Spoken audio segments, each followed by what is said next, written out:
பவானி சரியான ராசி கெட்டவன அவங்க வீட்ல இருக்கிறவங்களே இவளை வீட்டை விட்டு துரத்துனதுக்கு அப்புறம் மெட்ராஸுக்கு போய் ரொம்ப கஷ்டப்பட்டு ஒரு ஹோட்டல்ல ஒரு கிளீனரா இருக்கா. பார்த்தா யதார்த்தமா அந்த ஹோட்டலுக்கு அமுதன் வந்திருப்பான். ஆனா அமுதனுக்கு நம்ம பவானிய அடையாளமே தெரியல.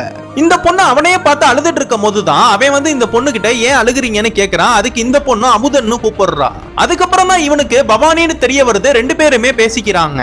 உனக்கு கல்யாணம் ஆயிருச்சானே நம்ம அமுதனு கேக்குறான். அவ இல்லன்னு சொன்னதுமே ரொம்ப சந்தோஷப்பட்டு நானே உன்னை கல்யாணம் பண்ணிக்கிறேன்னு சொல்றான். நான் உன்னை கல்யாணம் பண்ணிக்கிறேன், ஆனா நீ என்ன நல்லா பாத்துப்பல, அசிங்கமா இருக்கே, ராசி கெட்டவன்னா விட்டுட்டு போயிட மாட்டலன்னு கேக்குறா.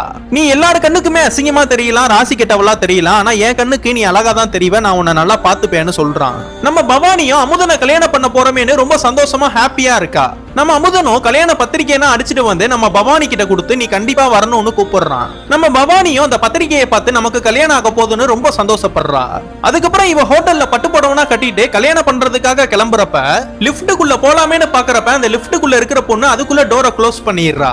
அதனால இவளும் லிப்ட்ல போகாம கீழே இருக்கிற ஸ்டெப்ஸ்லயே இறங்க ஆரம்பிக்கிறா. அந்த நேரத்துல அந்த ஹோட்டல்ல இருக்கிற ஒருத்தவர் கிளாஸ் கீழே விழுந்து ஒடிஞ்சிருச்சு, அதை ஒழுங்கா கிளீன் பண்ணிட்டு போன்னு கூப்பிடுறாரு. இவ கிளீன் பண்றப்ப அவனும் இந்த பொண்ணை பார்த்து ரொம்ப தப்பு தப்பா பேசுறான். அதுக்கப்புறம் இவ ஆட்டோல ஏறி ரிஜிஸ்டர் ஆபீஸ் போலாமேன்னு கிளம்புறா. அங்க வந்த ரெண்டு குடிகார பசங்க இவ அவனுக்காக வச்சிருந்த அந்த ரிங்க வாங்கி இவ கிட்ட பிரச்சனை பண்ண ஆரம்பிக்கிறாங்க. அதுக்கப்புறம் அவனுங்க கிட்ட இருந்து தப்பிச்சு அமுதன் கிட்ட நடந்த எல்லாத்தையுமே சொல்லி அழுது புலம்பிட்டு வந்துட்டு இருக்கா. அதுக்கப்புறம் அங்க ஒரு சின்ன பையன் ரோடு கிராஸ் பண்ணி விடுங்கன்னு இந்த பொண்ணை கூப்பிடுறான். இந்த பொண்ணு ரோடு கிராஸ் பண்றப்ப ஒருத்தன் லாரியில குடிச்சிட்டு வந்து இவங்க ரெண்டு பேரையுமே ஆக்சிடென்ட் பண்ணிடுறான். அந்த ஆக்சிடென்ட் ஆனதுல அந்த பொண்ணு அந்த ஸ்பாட்லயே இறந்தே போயிடுறா. இவ இறந்ததுக்கு காரணமா இருந்த எல்லாரையுமே இவ பேயா வந்து கொல்லவும் ஆரம்பிக்கிறா. அந்த லிப்ட்ல இருக்கிற பொண்ணு மட்டும் டோரை க்ளோஸ் பண்ணாம இருந்திருந்தா அமுதன் கூட நல்லபடியா கல்யாணம் ஆகி சந்தோஷமா இருந்திருப்பா. தெரிஞ்சோ தெரியாமலோ எல்லாமே அந்த பொண்ணால நடந்தனால அந்த பொண்ணோட உடம்புக்குள்ள போய் அவ மூலியமாவே அமுதன் கூட கல்யாணம் பண்ணி அமுதன் கூட சந்தோஷமா வாழலாம்னு நினைக்கிறா.